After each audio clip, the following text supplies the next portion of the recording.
उनके दो पिता हैं, एक अमीर हैं जिन्हें वो रिच डैड कहते हैं और दूसरे गरीब हैं जिन्हें वो पुअर डैड कहते हैं। इस किताब में उन्होंने अपने दोनों पिता के विचारों से जो सीख ली हैं उसी के बारे में है, जैसे कि अमीर कैसे बना जाए, अमीर बनने के लिए क्या क्या करना पड़ेगा, लोग पैसा कमाने के बारे में कैसे सोचते हैं, पैसा कमाने की शुरुआत कैसे की जाए आदि। यह किताब लोगों के अंदर फाइनेंशियल अवेयरनेस, आर्थिक जागरूकता पैदा करेगी। आइए इस किताब की समरी देखते हैं। लेखक के एक पिता बहुत ही पढ़े लिखे थे, उन्होंने पीएचडी भी करा था और उनके दूसरे पिता ने अपनी स्कूल की पढ़ाई भी नहीं पूरी करी थी। दोनों ही अपने अपने कैरियर में सफल थे। एक फाइनेंशियल पैसों की समस्या से जूझ रहे थे और दूसरे उनके शहर के सबसे अमीर व्यक्तियों में से एक थे। जब वे पैसे के बारे में बात करते थे तो दोनों के नजरिए भी अलग अलग थे। एक का मानना था कि पैसों के प्रति प्यार ही सभी प्रकार की समस्याओं की जड़ है और दूसरे का मानना था कि पैसों की कमी ही सभी समस्याओं की जड़ है। अब लेखक के बचपन में उनके सामने सबसे बड़ी दुविधा थी यह थी कि वह किसकी सुने, अपने रिच डैड की या पुअर डैड की, क्योंकि पैसों के बारे में दोनों के नजरिए पूरी तरह से अलग थे। हालांकि लेखक के दोनों पिता ही लेखक की भलाई चाहते थे। उनके पुअर डैड को हमेशा यह कहने की आदत थी कि हम ये नहीं ले सकते हैं, हम वो ले नहीं सकते हैं। वही उनके रिच डैड इस शब्द कभी भी उपयोग नहीं करते थे। उन्हें इस वाक्य से सख्त नफरत थी, यहां तक कि उन्होंने लेखक को भी इसका इस्तेमाल करने से मना कर दिया था। लेखक के रिच डैड कहते थे कि तुम अपने आप से पूछो कि तुम कैसे उस चीज को ले सकते हो। उनका मानना था कि जब तुम कहते हो कि तुम यह चीज नहीं ले सकते हो तो तुम्हारा दिमाग काम करना बंद कर देता है, और उसके विपरीत जब तुम अपने आप से ये सवाल पूछते हो कि तुम उस चीज को कैसे ले सकते हो तो तुम्हारा दिमाग अपने आप काम पर लग जाता है। उनका यह कहना बिल्कुल नहीं था कि आप सब कुछ खरीदते चलो, उनका यह कहना था कि अपने दिमाग को हमेशा एक्टिव रखो, उसे काम पर लगाओ, जिससे तुम्हारे ब्रेन की एक्सरसाइज होगी और वह दिन ब दिन मजबूत बनता चला जाएगा। उनके पुअर डैड कहते थे कि कभी रिस्क मत लो और रिच डैड कहते थे कि रिस्क को मैनेज करना सीखो। उनके पुअर डैड कहते थे कि बहुत पढ़ाई करो और कॉलेज डिग्री लो और एक अच्छी सुरक्षित नौकरी ले लो। वही रिच डैड कहते थे कि पढ़ाई करो और पैसा कैसे काम करता है वह सीखो, पैसों के लिए काम मत करो बल्कि पैसों को तुम्हारे लिए काम पर लगाओ। 9 साल की उम्र में रॉबर्ट यानी कि लेखक ने डिसाइड किया कि वो अपने रिच डैड की सुनेंगे और उनसे पैसों के बारे में सीखेंगे और पैसों के मामले में वो अपने पढ़े लिखे पुअर डैड को फॉलो नहीं करेंगे। रियल में उनके पुअर डैड उनके सगे पिता थे जो बहुत पढ़े लिखे थे और टीचर को नौकरी करते थे, लेकिन वह पैसों के मामले में गरीब थे। वही लेखक जिसे अपना रिच डैड कहते हैं वो उनके दोस्त माइक के पिता थे, जिनके पास रॉबर्ट और उनका दोस्त माइक पैसे कैसे कमाते हैं वो सीखने के लिए जाते थे। रॉबर्ट के इस रिच डैड ने अपनी स्कूलिंग भी नहीं पूरी की थी, फिर भी वह शहर के सबसे अमीर लोगों में से एक थे और बाद में जाकर अमेरिका के सबसे अमीर व्यक्तियों में से एक बने। रॉबर्ट और माइक के कहने पर उनके रिच डैड उन्हें पैसे कैसे कमाते हैं सिखाने के लिए तैयार हो गए। उनके अमीर पिता ने उन्हें पैसों के बारे में कुछ बहुत ही महत्वपूर्ण बातें बताई जिनके बारे में हम आगे बात करेंगे। अमीर पिता ने उन्हें कहा कि आप कितना पैसा कमाते हो यह महत्वपूर्ण नहीं है, महत्वपूर्ण यह है कि कितना पैसा आप बचाते हो। बहुत सारे लोगों को यह नियम पता नहीं है, इसीलिए हम देखते हैं कि लाखों रुपए की लॉटरी जीतने वाला गरीब या मध्यम वर्गीय आदमी अचानक से अमीर तो बन जाता है, परंतु कुछ ही सालों अपनी पुरानी हालत पर आ जाता है, क्योंकि उन्होंने ने बचाए नहीं सिर्फ खर्च किया। हम यह भी देखते हैं कि कोई खिलाड़ी जो 25 से 30 साल की उम्र में करोड़ों रुपए कमा रहा था, पर उसके 10 से 15 साल बाद उसके पास कुछ नहीं बचा है, वह बेघर हो गया है और उसे अपना खर्च चलाने के लिए बसें साफ करना पड़ रहा है। क्या आप उस खिलाड़ी का नाम बता सकते हैं? सोचिए जरा। लंबे समय में आप कितना पैसा कमाते हैं वो मैटर नहीं करता है, आप कितना पैसे आप बचाते हैं वो मैटर करता है। आइए इसे थोड़ा और डिटेल में देखते हैं। सबसे पहले आपको एसेट, संपत्ति और लायबिलिटीज, देनदारी क्या होता है उसे समझना होगा और उनके बीच का अंतर भी समझना होगा। रिच डैड ने उन्हें साधारण भाषा में समझाया कि एसेट आपकी जेब में पैसे डालते हैं, वही लायबिलिटीज आपकी जेब से पैसे निकालती हैं। यदि आपको अमीर बनना है तो आपको एसेट खरीदने होंगे, और यदि आपको गरीब और मध्यम वर्गीय बनना है तो आपको लायबिलिटीज खरीदने होंगे। कोई भी अमीर आदमी पढ़ा लिखा हो या न हो, लेकिन वह फाइनेंशियली लिटरेट, आर्थिक रूप से पढ़ा लिखा जरूर होता है, यानी पैसा कैसे काम करता है यह उसे जरूर पता होता है। पैसा कैसे काम करता है यह किसी भी स्कूल और कॉलेजेस में भी नहीं सिखाई जाती है। हर आदमी का एक इनकम स्टेटमेंट, आय विवरण, बैलेंस शीट और कैश फ्लो, पैसे का बहाव होता है।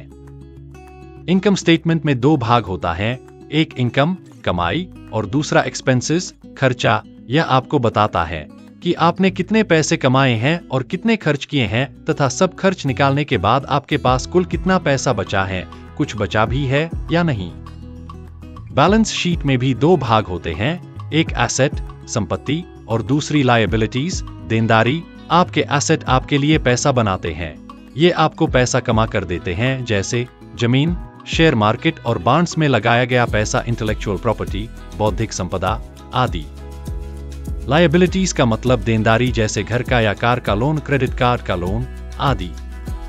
नीचे दिए गए डायग्राम में एरोस, तीर, हमें कैश फ्लो यानी पैसों का बहाव बताती हैं कि आपके पास पैसा कैसे व कहां से आ रहा है और वह कहां व कैसे बाहर जा रहा है।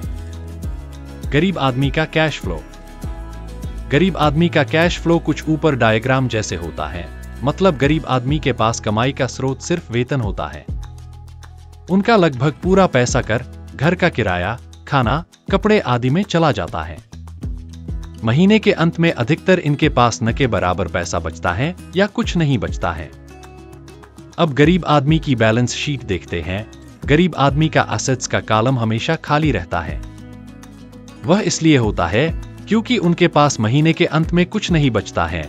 यदि बचता भी है तो वह उसे एसेट्स में नहीं लगाते हैं, बल्कि वह उसे टेलीविजन आदि जैसे मनोरंजन साधन खरीदने में खर्च कर देते हैं।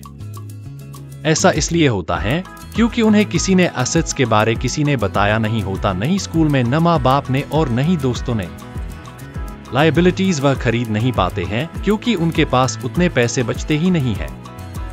मध्यम वर्ग के आदमी का कैश फ्लो। मध्यम वर्गीय लोगों का एक सेट पैटर्न होता है। जिनकी जल्दी में शादी हुई है वह पहले किसी नए शहर में किराए पर रहने लगते हैं, फिर खुद का नया घर लेने के बारे में सोचते हैं और नया घर लेने के बाद वह फर्नीचर लेते हैं। फिर जैसे जैसे इनकी आय बढ़ती जाती है वह वैसे वैसे वो कार और कुछ दूसरा सामान लेने लगते हैं। फिर उनका लायबिलिटीज का column home loan, car loan आदि से भर जाता है। इसके बाद लोन की किस्तों के वजह से उनका खर्चा बढ़ता है और उनकी पूरी सैलरी उनके मासिक खर्चे में ही चली जाती है। इस प्रकार उनका पूरा एसेट्स का कॉलम खाली ही रह जाता है। आइए अब अमीर आदमी का कैश फ्लो देखते हैं। अमीर आदमी का कैश फ्लो। अमीर आदमी के एसेट उनके लिए पैसा कमाते हैं। लेखक के गरीब पिता का लगभग सारी सैलरी उनके मासिक खर्चे में ही चली जाती थी और उनके अमीर पिता कई सालों से एसेट में पैसा लगा रहे थे, जिसके कारण उनका एसेट कॉलम उनकी लायबिलिटीज से बहुत बड़ा हो चुका था, जो अब उनके एसेट उनके खर्चे से ज्यादा पैसे बना रहे थे। लेखक के अमीर पिता भले ही पढ़े लिखे नहीं थे, लेकिन वह पूरी तरह से फाइनेंशियली लिटरेट थे और पैसा काम कैसे करता है उन्हें यह बहुत ही अच्छी तरह से पता था। चाहे आदमी गरीब हो या अमीर, उसे पैसे तो कमाना आता है, लेकिन उसे पैसे को मैनेज करना नहीं आता है। उन्हें बहुत हार्ड वर्क करना तो आता है, लेकिन अपने पैसों से हार्ड वर्क करवाना नहीं आता है। वह बस खुद ही काम करते रहते हैं, अपने पैसों को काम पर नहीं लगाते हैं। जैसे जैसे उनकी कमाई बढ़ती है उसी के अनुपात में उनके खर्चे भी बढ़ते रहते हैं और उन्हें लगता है कि ज्यादा पैसे आने से उनकी सारी समस्या का समाधान हो जाएगा, इसलिए वो लगातार अपनी सैलरी बढ़ाने के लिए मेहनत करते रहते हैं, चाहे उनका वेतन कितना भी बढ़ जाए, और उनकी आर्थिक समस्या कभी खत्म नहीं होती है। वह यह कभी नहीं समझते हैं कि उनकी असली समस्या यह है कि उनके पास जो पैसा है उसे वह खर्च कैसे कर रहे हैं, उसका उपयोग कैसे कर रहे हैं। और यह समस्या फाइनेंशियल इलिटरेसी की वजह से है। सबसे पहली बात जो आपको माननी चाहिए वह यह है कि सबसे पहले खुद को पे करो। जो भी पैसा आप कमाते हैं उसमें से कुछ हिस्सा अपने लिए रखो, यानी कि अपने लिए पैसे बचाओ और उन बचे हुए पैसों से ऐसे एसेट खरीदो जो आपके लिए पैसा बना सके, यानी आपको पैसा कमा कर दे सके। अमीर और गरीब लोगों में सबसे बड़ा अंतर यह होता है कि गरीब लोग पहले सब पैसे खर्च कर लेते हैं, फिर आखिर में अपने लिए रखने का सोचते हैं, जिसकी वजह से ज्यादातर समय वह अपने लिए कुछ भी नहीं बचा पाते हैं और अंत में नहीं वह उसे किसी एसेट में निवेश कर पाते हैं। वही अमीर लोग सबसे पहले अपने लिए पैसे बचाते हैं और उसके बाद अपने खर्चे करते हैं। यह करने के लिए बहुत ही प्रयास और सेल्फ डिसिप्लिन की जरूरत पड़ती है। कई बार आपके सामने कुछ आर्थिक समस्या आएगी, फिर भी आपको सबसे पहले खुद को ही पे करना है और उसे बचाना है। जब आप अपने ऊपर सेल्फ डिसिप्लिन करना सीख जाएंगे तो समझ लीजिए कि आपने अमीर बनने की तरफ अपना पहला कदम बढ़ा लिया है। जो लोग सबसे पहले खुद को पैसे देते हैं उनका कैश फ्लो कुछ इस तरह का होता है। जैसे जैसे आप अपने लिए पैसे बचाकर उसे एसेट में निवेश करेंगे वैसे वैसे आपकी कमाई के स्रोत बढ़ते जाएंगे। जो लोग सबसे पहले खुद को पैसे नहीं देते हैं उनका कैश फ्लो कुछ इस प्रकार का होता है। आप ऊपर बहुत ही आराम से दोनों कैश फ्लो के बीच का अंतर देख सकते हैं। खुद को पहले पे करने वाले आदमी के एसेट का कॉलम कभी बढ़ चुका है, जिससे वह अपने अन्य खर्चे देखता है और उसमें जो बचता है उसे वह फिर से एसेट में ही निवेश करता है ताकि उसे अपने वेतन पर ही पूरी तरह से निर्भर न रहना पड़े। वहीं पर पहले खर्च करने वाले आदमी की सारी सैलरी उसके खर्च में ही निकल जाती है और उसके पास न के बराबर पैसे बचते हैं या नहीं बचते हैं, जिससे वह अपने एसेट कॉलम को नहीं भर पाता है। यहाँ सबसे महत्वपूर्ण बात यह निकल कर आती है कि अमीर लोग सबसे पहले एसेट वाले कॉलम पर फोकस करते हैं और गरीब लोग इनकम स्टेटमेंट पर फोकस करते हैं, रियल एस्टेट में निवेश करते हैं। वह कई और जगह भी पैसा लगाते हैं जहां से उन्हें एक रेगुलर इनकम मिलती रहे। उनका यह निवेश उनके लिए एसेट हैं जो उनके लिए पैसा कमाते हैं। जो एसेट आपको पसंद हैं, आपको उनमें निवेश करना चाहिए। आपको यह पता करना चाहिए कि कौन कौन से एसेट की श्रेणियां आपको अच्छी लगती हैं। उसके बारे में बहुत ही गहराई में जाकर अध्ययन करना चाहिए, जानकारी लेनी चाहिए, जैसे वह आगे आने वाले समय में किस प्रकार का आपको मुनाफा दिलाएगी, उस एसेट से कोई अन्य स्रोत भी बन पाएगा या नहीं। लेखक को बिल्डिंग और जमीनें बहुत पसंद हैं, इसके अलावा उन्हें इसकी गहरी समझ भी है, इसलिए वो इसमें ज्यादा से ज्यादा निवेश करते हैं। उन्हें छोटी कंपनियों में भी काफी जांच परख करके निवेश करना पसंद है। यहाँ पर एक और महत्वपूर्ण बात यह है कि अमीर लोग महंगे बंगले, आभूषण, बड़ी गाड़ी आदि लक्जरी की चीजें आखिर में खरीदते हैं। सबसे पहले वो एसेट्स खरीदते हैं जहां से उन्हें कमाई होती है, और इसी जगह पर गरीब और मध्यम वर्ग के लोग लक्जरी चीजें पहले खरीदते हैं। अमीर लोग सबसे पहले अपना एसेट का कॉलम मजबूत करते हैं, फिर उस एसेट से मिलने वाली कमाई से वह अपने लिए लक्जरी का सामान खरीदते हैं। अगर उन्हें कोई महंगी चीज खरीदनी है तो वह पहले सोचते हैं किस तरह से अपने एसेट कॉलम को मजबूत किया जा सकता है, जिससे एसेट से मिलने वाली कमाई बढ़ेगी और उस कमाई से वह उस महंगी चीज को खरीदेंगे। वह लगातार अपने दिमाग का उपयोग करते हैं, उससे एक्सरसाइज करवाते हैं, जिससे उन्हें पैसे कमाने के नए नए विचार मिलते रहते हैं।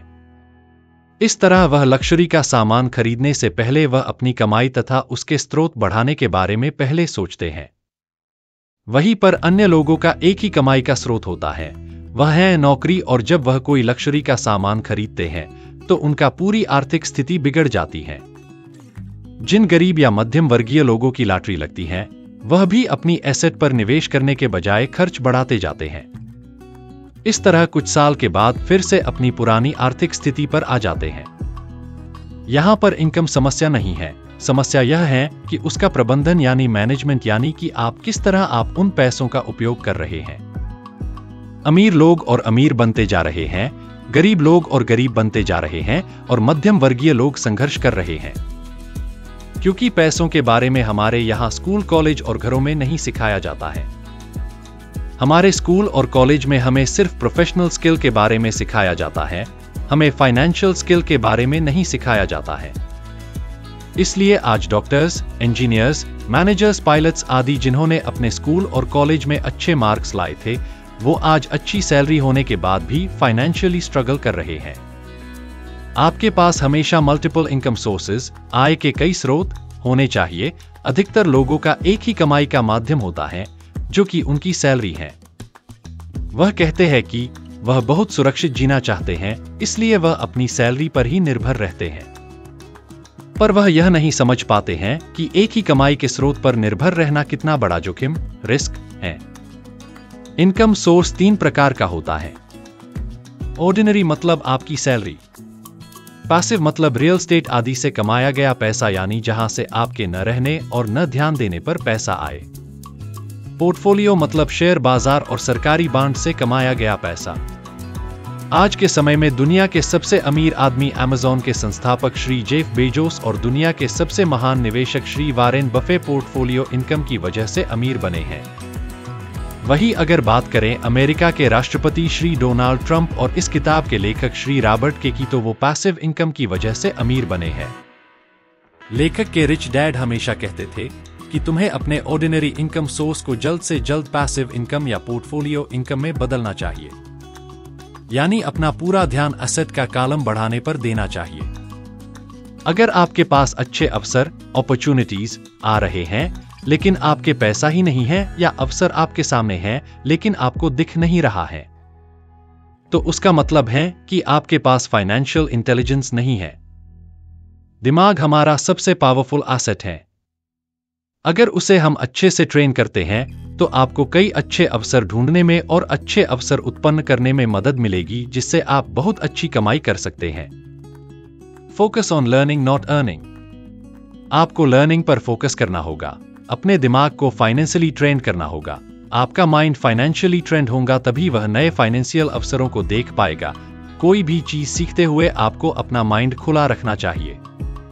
आज के समय में बहुत सारे लोग जब उनके सामने कोई नया विचार आता है तो उसे सही से नहीं सुनते हैं या अनसुना कर देते हैं। वहीं पर जो सही में बुद्धिमान होते हैं वह नए विचारों का खुले मन से स्वागत करते हैं, उसे तुरंत नोट कर लेते हैं। वह बोलने से ज्यादा सुनने पर फोकस करते हैं।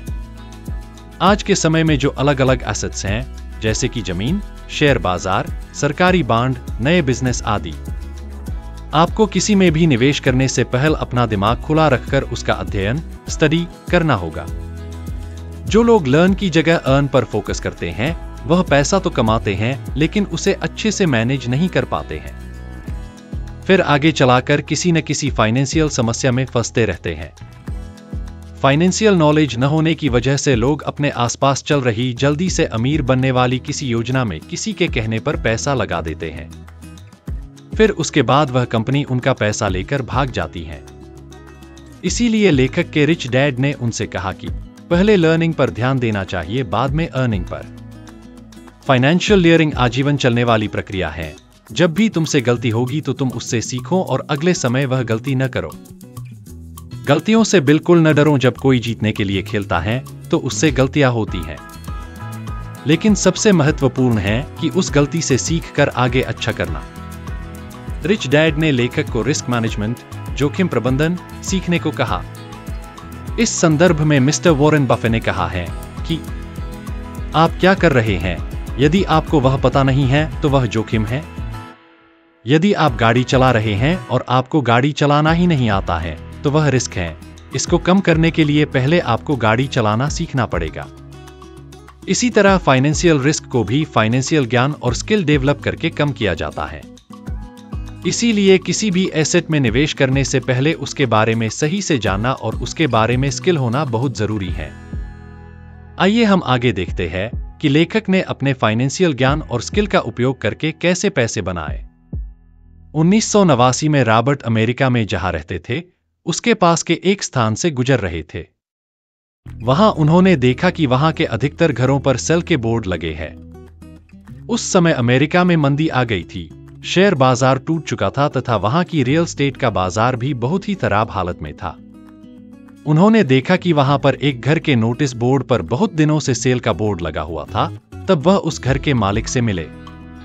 उन्होंने उसके मालिक से पूछा कि यह घर कितने में बेच रहे हो। उसने कहा कि मैंने बहुत दिनों से इस घर को बेचने के लिए बोर्ड लगाया है, लेकिन कोई भी यह घर देखने के लिए और दाम पूछने के लिए नहीं आया, तो आप ही घर देख लो और मुझे इसका दाम बताओ।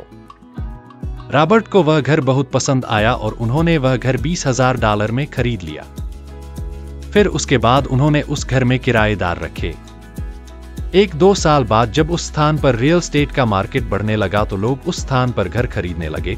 उस समय उन्होंने $20,000 में खरीदा घर $95,000 में बेच दिया। यहाँ ध्यान देने वाली बात है कि उन्होंने सिर्फ उस घर के दाम में ही मुनाफा नहीं कमाया, बल्कि उसमें किराएदार रखकर भी उससे पैसा बनाया। उसके 1 महीने बाद फिर उन्हें एक अच्छा फ्लैट मिला जिसका मालिक जर्मनी का था। उन्हें उस एरिया के रियल एस्टेट मार्केट के बारे ज्यादा जानकारी नहीं थी, वह बस उस फ्लैट को जल्द से जल्द बेचकर जर्मनी जाना चाहते थे। अब लेखक उसके साथ मोल भाव करके वह फ्लैट भी खरीद लिया और 2 साल बाद लगभग 1.5 गुना दाम पर उसे बेच दिया। उन पैसों से फिर उन्होंने एक मंदी वाले एरिया में घर खरीदा और जब वह पर मंदी खत्म हुई तो उसे बेचकर अच्छा मुनाफा कमाया। इसकी मदद से वह बताते हैं कि कैसे कम पैसों को ज्यादा पैसों में बदल सकते हैं। उसके लिए आपके पास उस एसेट से जुड़ा आर्थिक ज्ञान होना चाहिए, तभी आप अच्छे अवसर ढूंढ पाएंगे।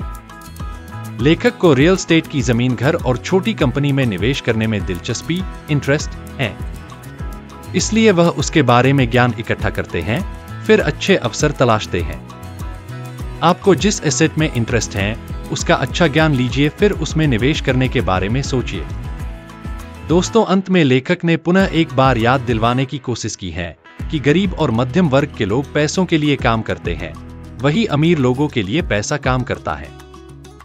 अमीर लोग अपने एसेट कॉलम को बढ़ाने में लगे रहते हैं। उन्हें उससे जो मुनाफा मिलता है उसे वो वापस वही और पुनः निवेश करते हैं। इस तरह उनका पैसा उनके लिए लगातार काम करता है। किसी भी एसेट में पैसा लगाने से पहले उसमें जिन लोगों ने निवेश किया है उनसे मिलें, जो लोग उसमें निवेश करके सफल हुए हैं। यदि उनसे मिलना संभव नहीं है तो उनके बारे में पढ़ें और उस एसेट के बारे में गहन ज्ञान हासिल करने का प्रयास करें।